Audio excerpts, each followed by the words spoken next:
We're told that we're all in this together. Well, it's library workers who are facing redundancy. Yet, you've got people like Philip Green. He can put his company in the name of his wife in a tax haven in Monaco and save himself millions of pounds. It's an absolute lie that we're in this together. We're told that we've got no choice. The coalition government tell us we've got no choice. The county council tell us we've got no choice. They say we have to cut our NHS and privatise it. But we have to make our library services an absolute scandal with volunteers. That we cut our fire services and youth services. That the benefits are cut for the most vulnerable. And our pensions are taken away from us. The media, they all say, we all accept that cuts are necessary. Even the Labour leadership say they're going to put in half the cuts that the Tories will. All because of a £150 billion deficit that the bankers created for this society. I think that's a disgrace. This crisis that was by the previous government poured hundreds of billions into our banks. And this crisis, though, is not just about the greed of the bankers. It was a crisis at the heart of capitalism.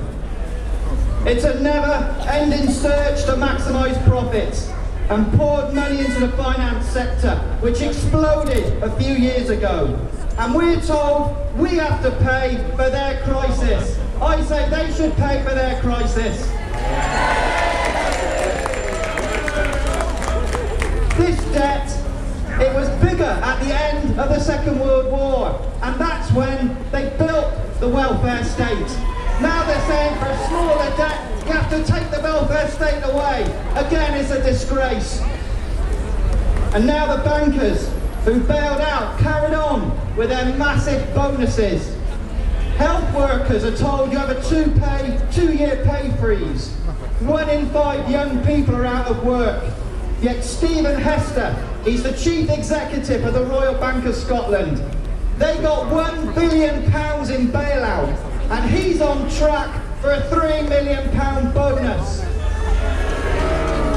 The top 100 executives in a couple of years ago got 55% increase in their income, and that's 55% increase on a much more bigger income than I'm on or you're on.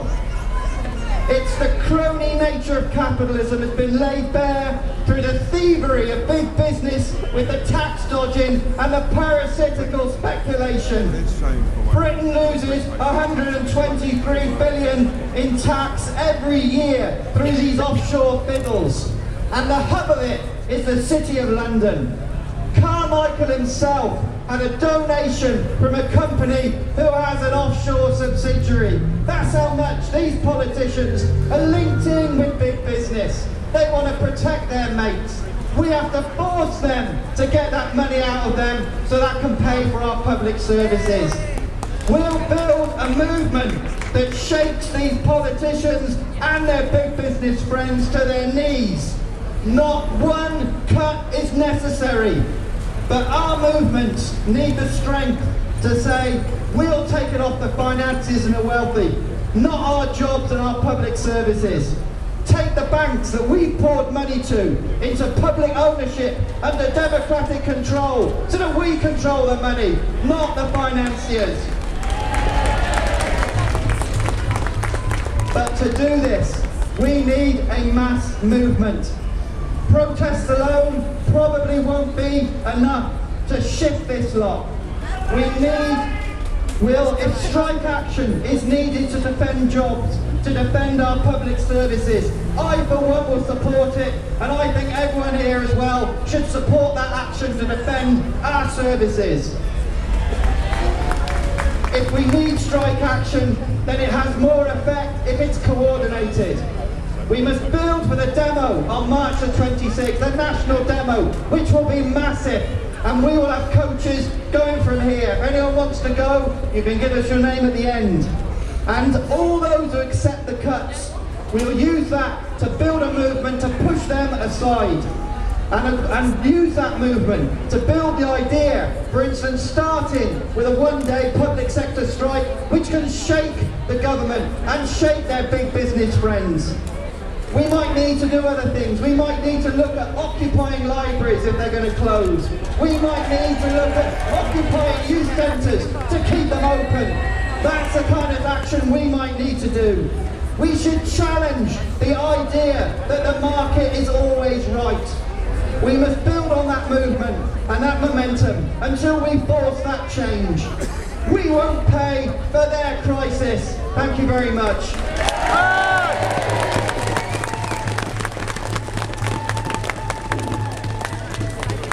Thank you. Can I say a big thank you to all of you? I know I've said it before, but without you guys today wouldn't be successful. So thank you. Thank you to the speakers. Thank you to Chris for asking me to do my part in this. I support everything that's being said. We all need to be in it together. And let's remember, once it's gone, it's gone. There's no coming back. So we have to stop it. Can I say, all the stewards, can you please come to the front afterwards? There is a bucket that will be here for donations. And can I leave you with this final message? Mr. Carmichael says, cuts are not affecting us. Do we agree? No! There is a meeting around the corner taking place now in the Valley's Arts Place. I'm sorry I don't know Stroud. Apparently it's just around the corner. So if you want to